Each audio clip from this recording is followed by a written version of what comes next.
Hello students, आज के lecture में हम approaches for assessing competitive advantages इसके बारे में डिस्कशन करेंगे।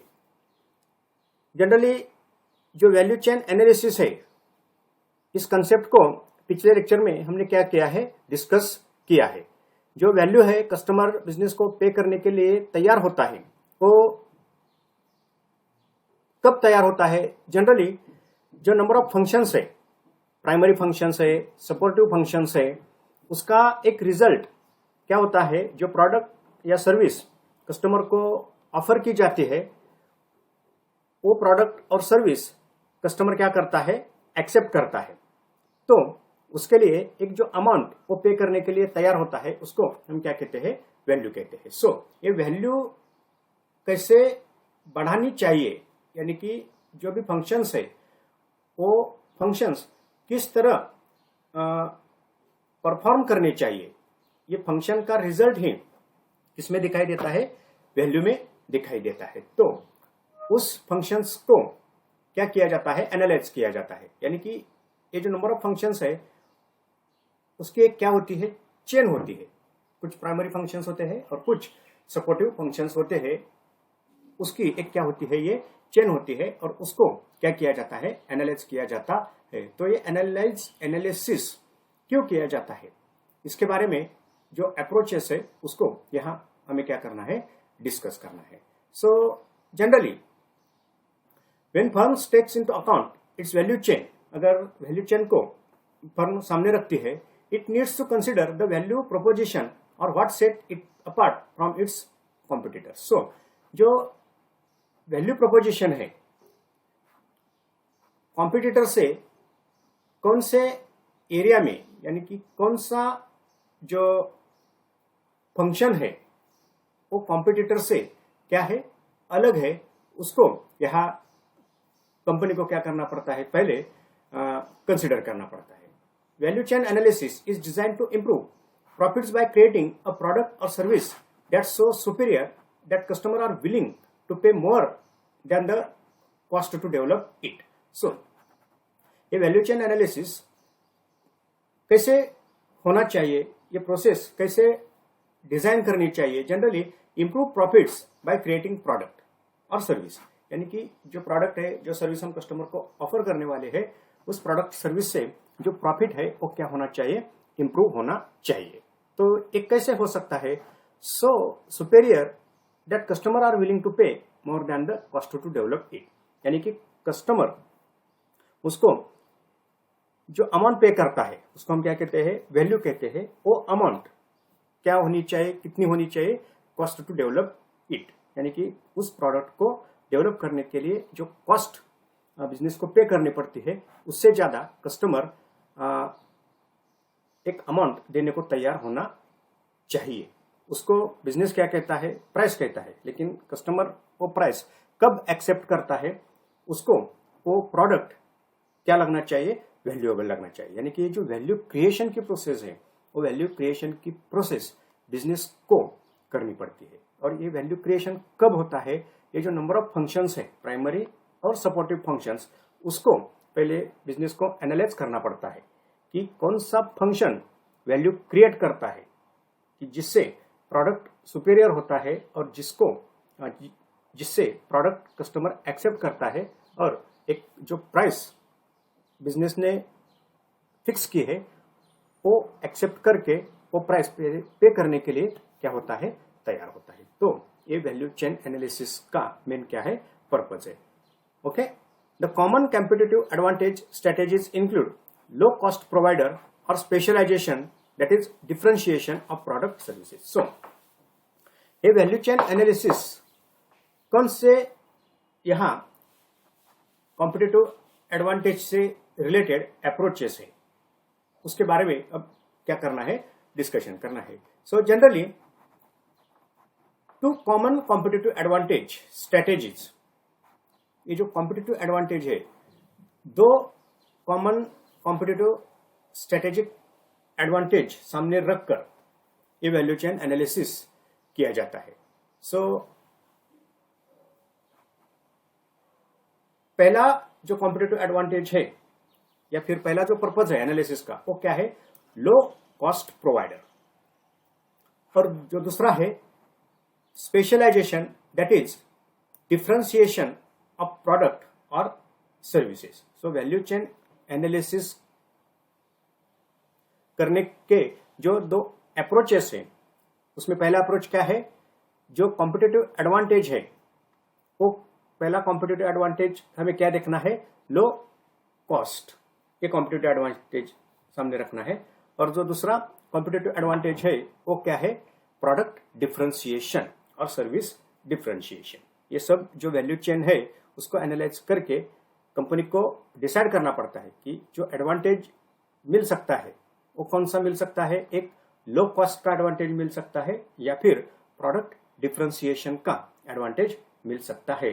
तो अब कौन सा एडवांटेज कैसे मिलता है उसके बारे में डिस्कशन करना है। सो लो कॉस्ट प्रोवाइडर क्या है?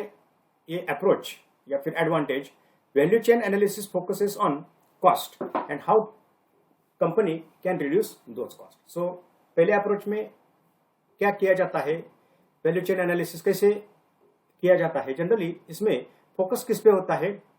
ऑन कॉस्ट होता है, यानी कि how a company can reduce those cost. So जो नंबर ऑफ फंक्शंस है उनकी कॉस्ट कैसे कम हो सकती है, कम कैसे की जा सकती है, उस पर पहले अप्रोच में क्या किया जाता है? फोकस किया जाता है। ये पहला कॉम्पिटिटिव एडवांटेज है कि जो भी फंक्शंस हैं उनकी जो कॉस्ट है हम कैसे कम कर सकते हैं।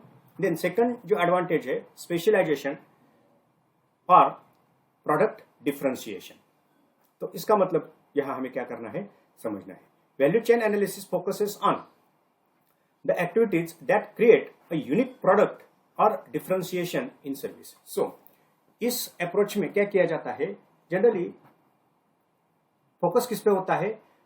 On the activities that create unique product. So business की जो एक्टिविटीज है उस एक्टिविटीज से बिजनेस एक यूनिक प्रोडक्ट कैसे तैयार कर सकता है, यानी कि कॉम्पिटिटर की प्रोडक्ट को अगर हम कंपेयर करें तो हमारा प्रोडक्ट कैसे डिफरेंट है, यानी कि अलग है। उसकी जो सर्विसेज है प्रोडक्ट की वो कैसे डिफरेंट है, उसको हम क्या कर सकते हैं? फोकस करते हैं। तो सिंपल है कि पहले अप्रोच में ऐसे कुछ फंक्शंस को फोकस किया जाता है कि जिससे जो कॉस्ट है प्रोडक्ट की वो क्या हो सकती है? कम हो सकती है। और सेकंड अप्रोच में ऐसे कुछ फंक्शंस पर फोकस किया जाता है, यानी कि एक्टिविटीज पर फोकस किया जाता है कि जिससे एक यूनिक प्रोडक्ट या फिर different product as compare to competitors product हम क्या कर सकते हैं? क्रिएट कर सकते हैं। तो इसको क्या कहा जाता है? Approaches to value chain analysis. यानी कि वैल्यू चेन एनालिसिस से हम जो कॉम्पिटिटिव एडवांटेज हमें जो कॉम्पिटिटिव एडवांटेज मिलता है वो एक लो कॉस्ट का हो सकता है कि जिससे हम क्या कर सकते हैं? जो प्रोडक्ट की कीमत है वो कम करके जो बेनिफिट है कस्टमर को दे सकते हैं। या फिर सेकंड जो प्रोडक्ट है वो यूनिक प्रोडक्ट हम तैयार कर सकते हैं और ये यूनिक प्रोडक्ट हम क्या कर सकते हैं? कस्टमर को दे सकते हैं। तो ये दो कॉम्पिटिटिव एडवांटेज सामने रखकर ये वैल्यू चेन क्या की जाती है? एनालाइज की जाती है। उसको ही क्या कहा जाता है? अप्रोचेस कहा जाता है। ओके, सो देखो एक कॉस्ट एडवांटेज क्या है? अप्रोच है, this approach is used when organization try to compete on cost and want to understand the source of their cost advantage or disadvantage and what factors drive those costs. So ये approach किस पर focus करता है? When organization try to compete on cost, यानी कि अगर organisation competition करना चाहती है किस आधार पर? ऑन कॉस्ट, यानी कि कॉस्ट के आधार पर अगर कंपटीशन करना है तो वैल्यू चेन एनालिसिस करते वक्त ये अप्रोच क्या किया जाता है, सामने रखा जाता है। तो इसमें क्या होता है, want to understand the source of their cost advantage और disadvantage and what factors drive those cost. So इसमें क्या किया जाता है, समझा जाता है। क्या समझा जाता है, किससे रिलेटेड जानकारी ली जाती है। Generally sources of cost advantage, यानी कि कॉस्ट एडवांटेज कहाँ से या फिर कैसे मिल सकता है, इसके जो सोर्सेस है उसको क्या किया जाता है, फाइंड आउट किया जाता है। या फिर जो डिसएडवांटेज है, कभी कभी कॉस्ट एडवांटेज मिल सकता है, या भी कभी कभी ऐसा भी हो सकता है कि ये कॉस्ट एडवांटेज नहीं भी मिल सकता। तो उसके जो सोर्सेस है, एडवांटेज मिल सकता है या नहीं, उसको क्या किया जाता है, फाइंड आउट किया जाता है।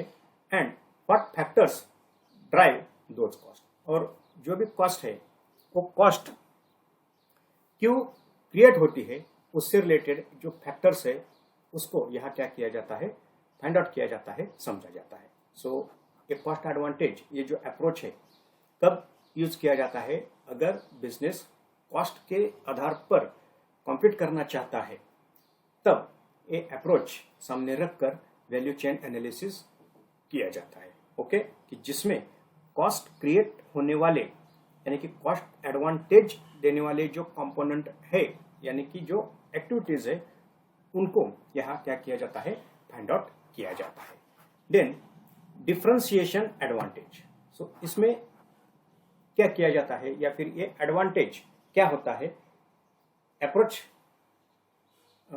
इस एडवांटेज को सामने रखकर वैल्यू चेन एनालिसिस का अप्रोच क्या है वो देखेंगे।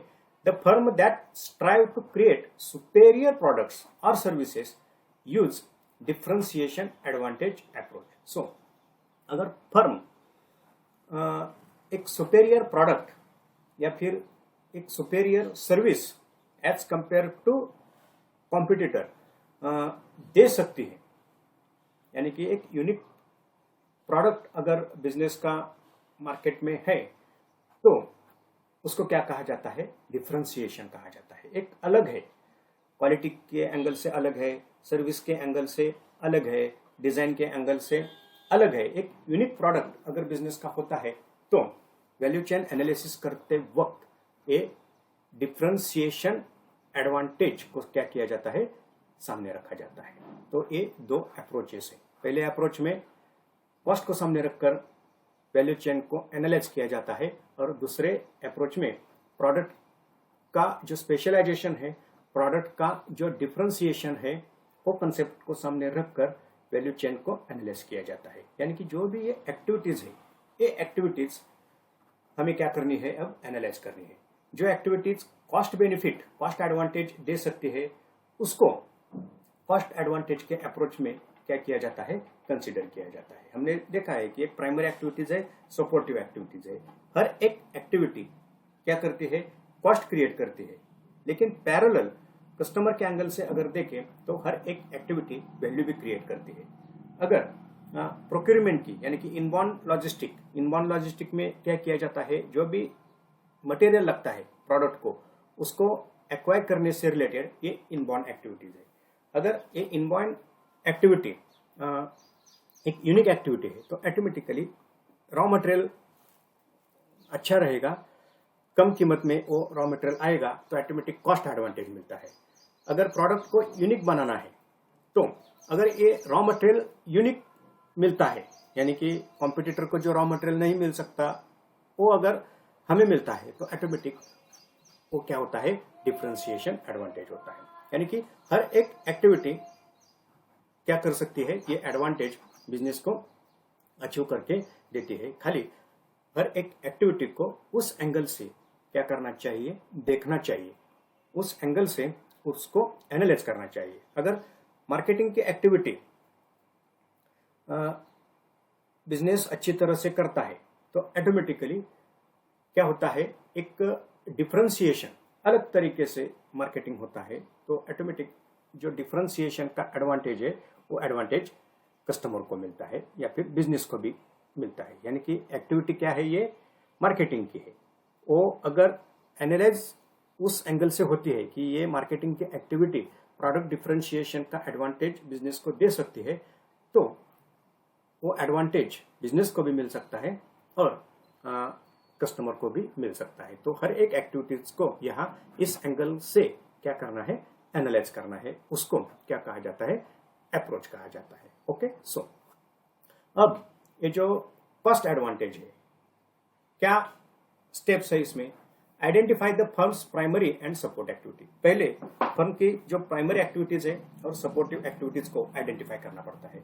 सो पोर्टर ने प्राइमरी एक्टिविटीज कौन सी है, सपोर्टिव एक्टिविटीज कौन सी है, उसके बारे में क्या किया है, डिस्कशन किया है। तो उसमें से कौन सी एक्टिविटीज बिजनेस को करनी पड़ती है, वो पहले बिजनेस को क्या करना पड़ता है, आइडेंटिफाई करना पड़ता है। प्राइमरी एक्टिविटीज हमारी कौन सी है और सपोर्टिव एक्टिविटीज कौन सी है। Okay, then establish the relative importance of the each activity in the total cost of product. ये स्टेप यहाँ इंपॉर्टेंट है। यहाँ कॉस्ट एडवांटेज के एंगल से वैल्यू चेन एनालिसिस करना है।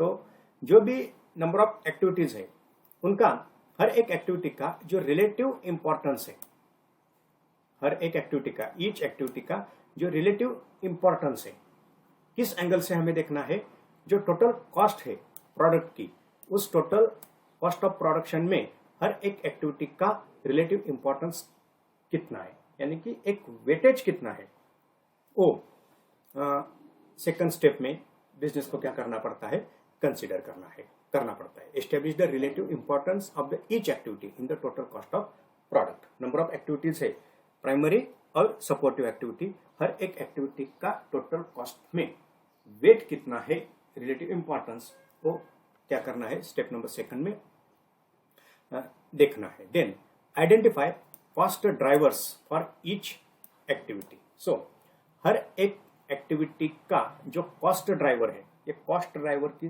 कंसेप्ट एक्टिविटी बेस्ड कॉस्टिंग में हमने डिस्कस की है। ये जो लेक्चर्स है मैंने ऑलरेडी गूगल क्लासरूम पे क्या किए हैं, अपलोड किए हैं। तो एक कॉस्ट ड्राइवर क्या है, जनरली हर एक एक्टिविटी की जो कॉस्ट है, कॉस्ट क्रिएट क्यों होती है, उससे रिलेटेड क्या है, ये ड्राइवर की कंसेप्ट है। उससे रिलेटेड ये क्या है, कॉस्ट ड्राइवर की कंसेप्ट है। तो क्या करना पड़ता है, ईच एक्टिविटी की जो कॉस्ट है वो क्यों क्रिएट होती है, उसको क्या करना पड़ता है, आइडेंटिफाई करना पड़ता है। यानी कि अगर मार्केटिंग की एक्टिविटी है, तो मार्केटिंग के एक्टिविटीज की कॉस्ट क्रिएट होने से रिलेटेड कौन सी एक्टिविटीज है, उसको यह क्या कहा जाता है, ड्राइवर्स कहा जाता है, कि जिसकी वजह से कॉस्ट क्या होती है, क्रिएट होती है, उसको आइडेंटिफाई करना पड़ता है। Then identify links between activities. जो लिंक्स है हर एक एक्टिविटी की, एक चेन है एक्टिविटी की, इनबाउंड आउटबाउंड, एक कुछ प्राइमरी सेकेंडरी एक्टिविटीज है, तो उसकी लिंक क्या है वो आइडेंटिफाई करनी पड़ती है। Then identify opportunities for reducing cost. और जो अपॉर्चुनिटीज है कॉस्ट को रिड्यूस करने के एंगल से हम कहाँ कॉस्ट रिड्यूस कर सकते हैं, वो जो चांसेस है, अपॉर्चुनिटीज है, उसको यहाँ क्या किया जाता है, फाइंड आउट किया जाता है। ओके, सो एक कुछ जो स्टेप्स है कॉस्ट को सामने रखकर यहाँ कॉस्ट एडवांटेज में लिए जाते हैं। सिंपल स्टेप है, पहले एक्टिविटीज को क्या करो, आइडेंटिफाई करो। देन हर एक एक्टिविटी की जो कॉस्ट है, टोटल कॉस्ट में उसका कंट्रीब्यूशन क्या है, रिलेटिव इंपॉर्टेंस, वेट क्या करो, समझो। जिस कॉस्ट का, जिस एक्टिविटी का वेट ज्यादा है, जनरली वो क्या है, कॉस्ट एडवांटेज के एंगल से इंपॉर्टेंट एक्टिविटी है। ओके, देन जो कॉस्ट ड्राइवर है, यानी कि कॉस्ट क्रिएट करने वाले एक्टिविटीज के जो सब एक्टिविटीज है जनरली, उसको क्या कहा जाता है, ये कॉस्ट ड्राइवर कहा जाता है। तो उसको आइडेंटिफाई करना पड़ता है। देन जो नंबर ऑफ एक्टिविटीज है, उनकी जो लिंक है, हर एक एक्टिविटी यूनिक नहीं होती, एक्टिविटी की एक चेन होती है, और हर एक एक्टिविटी पर नेक्स्ट एक्टिविटी, पहले एक्टिविटी पर नेक्स्ट एक्टिविटी क्या होती है, डिपेंड होती है। तो उसमें लिंकेजेस क्या है, उसको समझना पड़ता है, और बाद में किस एक्टिविटी की कॉस्ट को हम कम कर सकते हैं उसको आइडेंटिफाई किया जाता है। ओके, सो ये क्या है, कॉस्ट एडवांटेज का अप्रोच है, वो सामने रखकर एनालिसिस किया जाता है। या अब जो प्रोडक्ट डिफरेंशिएशन एडवांटेज अगर बिजनेस को अचीव करना है वो सामने रखकर अगर वैल्यू चेन एनालिसिस किया जाता है तो उसमें क्या स्टेप लिए जाते हैं। Step number 1, identify the customers value creating activity. अब उसमें हमें क्या देखना है, कस्टमर्स वैल्यू क्रिएटिंग एक्टिविटी कौन सी है वो आइडेंटिफाई करना पड़ता है।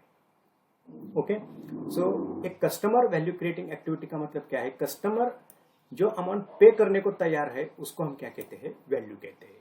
अब ये वैल्यू कस्टमर कब पे कर सकता है, जो एक्टिविटीज है, प्राइमरी सेकेंडरी एक्टिविटीज को हमने क्या किया है, डिस्कस किया है।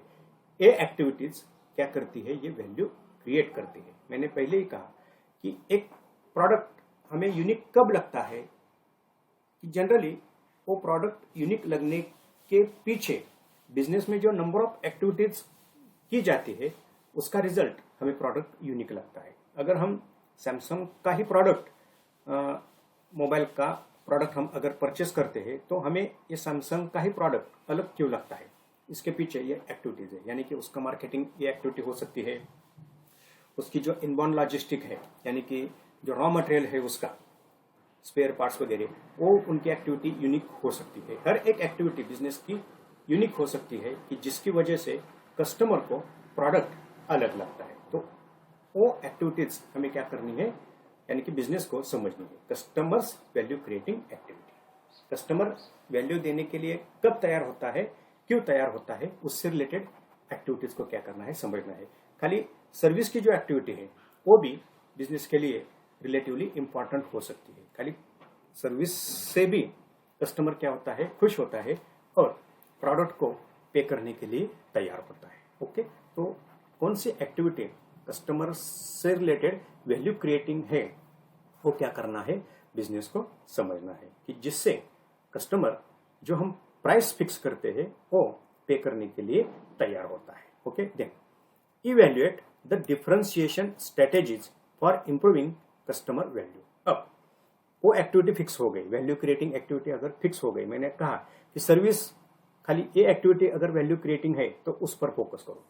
इनबाउंड लॉजिस्टिक ये एक्टिविटी अगर इंपॉर्टेंट है तो उस पर क्या करो, फोकस करो। मार्केटिंग ये एक्टिविटी अगर इंपॉर्टेंट है प्रोडक्ट डिफरेंशिएशन के एंगल से तो उस पर क्या करना चाहिए, फोकस करना चाहिए। So evaluate differentiation strategy for improving customer value. तो अब ये डिफरेंशिएशन जो स्ट्रेटेजीज है उसको क्या करना है, इवैल्यूएट करना है कि हमारा प्रोडक्ट हमें अब अलग एंगल से क्या करना है, कस्टमर को प्रेजेंट करना है। या फिर एक्टिविटी को एनालाइज करने के बाद ये समझ में आया है कि हमारा प्रोडक्ट क्या है, यूनिक है, तो उस पर अब हमें क्या करना है, इंप्रूवमेंट करनी है कि जिससे कस्टमर ज्यादा से ज्यादा क्या कर सकता है, पे करने के लिए तैयार हो सकता है। उसको क्या कहा जाता है, डिफरेंशिएशन स्ट्रेटेजीज कहा जाता है। तो उसको अब क्या करना है, इवैल्यूएट करना है। Okay, then identify the best sustainable differentiation. और जो बेस्ट सस्टेनेबल डिफरेंशिएशन है वो क्या करना है, आइडेंटिफाई करना है कि अब कौन से एक्टिविटी से हम प्रोडक्ट यूनिक कर सकते हैं, वो एक्टिविटी अब क्या करनी है, आइडेंटिफाई करनी है। उस पर हमें क्या करना पड़ता है, फोकस करना पड़ता है और हम जो डिफरेंशिएशन है वो क्या कर सकते हैं, अचीव कर सकते हैं। तो ये दो अप्रोचेस है, पहला अप्रोच है कॉस्ट का और दूसरा अप्रोच है प्रोडक्ट डिफरेंशिएशन का। तो वैल्यू चेन में कौन से फंक्शन है उसको इस एंगल से खाली क्या करना है, एनालाइज करना है। कॉस्ट के एंगल से अगर हम एनालाइज करते हैं तो कॉस्ट एडवांटेज होता है, यानी कि कॉस्ट को हम फोकस करते हैं।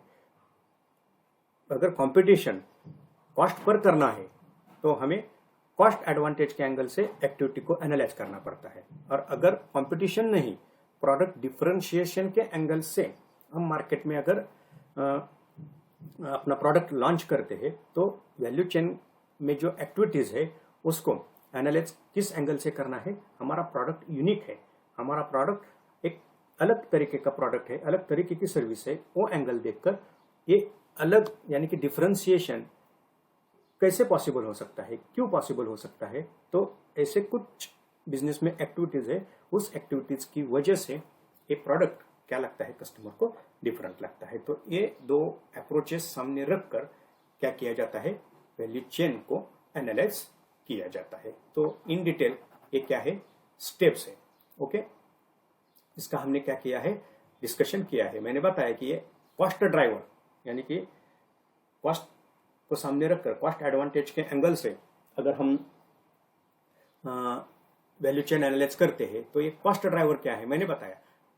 Only by understanding the what factors drive the cost, यानी कि कॉस्ट कौन से फैक्टर क्रिएट करते हैं, managers can focus on improving they, उसको क्या करना है, खाली इंप्रूव करना है। यानी कि कॉस्ट क्रिएट करने वाले जो कंपोनेंट्स है यानी कि जो एक्टिविटीज है उसको यहाँ क्या करना है, फोकस करना है। Cost for labour intensive activities will driven by work hours. अगर लेबर इंटेंसिव एक्टिविटी है तो कॉस्ट जो है वो कब या फिर क्यों क्रिएट हो सकती है, कैसे क्रिएट होती है? जनरली वर्क आवर अगर ज्यादा है ऑटोमेटिक कॉस्ट क्रिएट होगी। वर्क स्पीड अगर ज्यादा है तो कॉस्ट कम हो सकती है। वेज रेट अगर ज्यादा है तो कॉस्ट बढ़ सकती है। तो एक कुछ क्या है, ये ड्राइवर्स है। Okay, then different activities will have different cost driver. हर एक एक्टिविटी के डिफरेंट कॉस्ट ड्राइवर होते हैं, यानी कि मेन एक्टिविटी और उनकी सब एक्टिविटी। ये सब एक्टिविटी क्या है, कॉस्ट ड्राइवर्स है। तो उनको यह क्या करना है, समझना है। ये एक इंपॉर्टेंट पॉइंट कॉस्ट एडवांटेज के एंगल से अगर हम एक्टिविटीज को एनालाइज करते हैं तो सामने रखा जाता है। ओके, जो डिफरेंशिएशन एडवांटेज है, identify the customers value creating activity. मैंने बताया कि वैल्यू क्रिएटिंग एक्टिविटीज को आइडेंटिफाई करना है। So after identify all value chain activities, manager have to focus on those activities that contribute to the most creating customer value.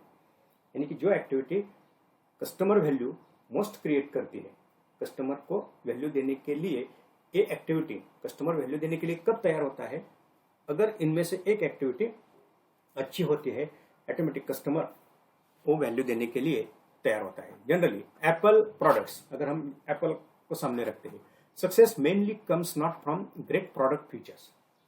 हम देखते हैं कि एप्पल प्रोडक्ट सो उसका जो सक्सेस है mainly comes not from great product, यानी कि उनके प्रोडक्ट फीचर से उनको सक्सेस नहीं मिला। उनका प्रोडक्ट क्वालिटेटिव है, कोई दिक्कत नहीं, लेकिन उस प्रोडक्ट की क्वालिटी से उनको सक्सेस नहीं मिला। तो सक्सेस कैसे मिला है,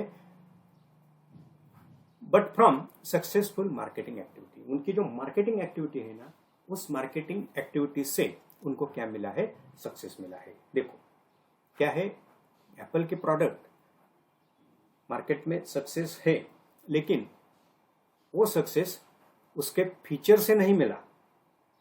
तो सक्सेस किससे मिला है, मार्केटिंग एक्टिविटी से मिला है। तो बिजनेस को यही समझना है कि हमारा प्रोडक्ट यूनिक हमें कैसे बनाना है। खाली क्वालिटी ये एक इंडिकेटर यूनिक बनाने से रिलेटेड नहीं है। नंबर ऑफ अदर कुछ कंपोनेंट्स है कि जो कंपोनेंट प्रोडक्ट को यूनिक बनाते हैं। तो वो फीचर्स हमें क्या करने हैं, समझने हैं। किसी का मार्केटिंग हो सकता है, किसी का सर्विस, ये प्रोडक्ट डिफरेंशिएशन का एंगल हो सकता है। तो ये हमें क्या करना है, समझना है। ओके, तो ये सामने रखकर अप्रोचेस सामने रखकर कॉम्पिटिटिव एडवांटेज के एंगल सामने रखकर ये वैल्यू चेन को क्या किया जाता है, एनालाइज किया जाता है।